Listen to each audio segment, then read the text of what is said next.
Jordy, what have you learned about Cheney as a player and a person during his limited time with the big club, and what are your thoughts on his performance tonight, the way he competed? I mean, 17-9 is pretty elite.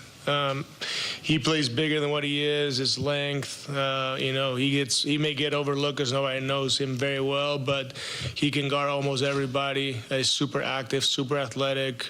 He can shoot the three. Like, he does everything well, and he doesn't try to do too much, and I think that always helps. You see that every time he's been on the court, it's positive. He's, like his minutes where he won his minutes, and that's great to see, and that's why we're, going through this process. These games are not wasted. These games are for us to see, how these guys take advantage of their minutes, how much better they can get, and also for us to, go into the summer and understand, make decisions, understand what we have.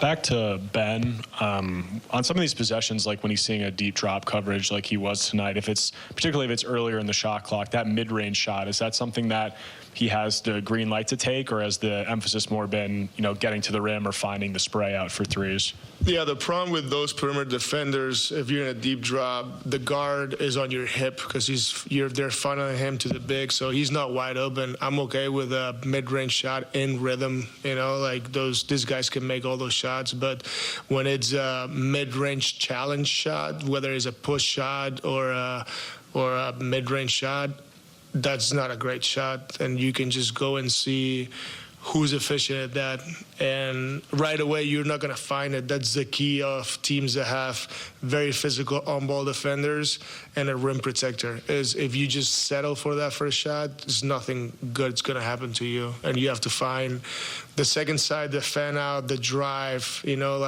touch the paint again, all the cutting, and then from there you get either easy shots or dumps or relocations underneath the rim. So we didn't have the patience. We obviously are not there yet with executing on point, but it took us a little too long to figure it out.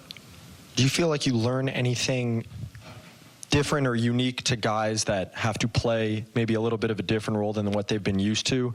Thinking about particularly EJ and even Cheney playing almost that kind of DHO hub-style offensive role at times when that's not what they've done a ton throughout their careers. What do you learn about guys in those situations? Yeah, I learn about them every day, how they react to certain situations and how competitive they are, and if they can push through adversity, all those things. Other than that, they were switching a lot against them, and we didn't always execute against their off-ball switching because you have to execute in a different way. And sometimes and I get it, the game goes pretty fast for them. And when it starts slowing down, you start seeing execution. Their heart is in the right place. These guys have been amazing. They work really hard. They play hard. All their minutes, I think, for the most part, they've always been positive. You go back to the last 2 games where we overcame 23 and 28 point deficit, and we took leads. Tonight it couldn't happen, but we, I think, cut it to 14, 15, make them call another timeout. So that's all positive, and credit to these guys. Thanks, Jordy. Thanks.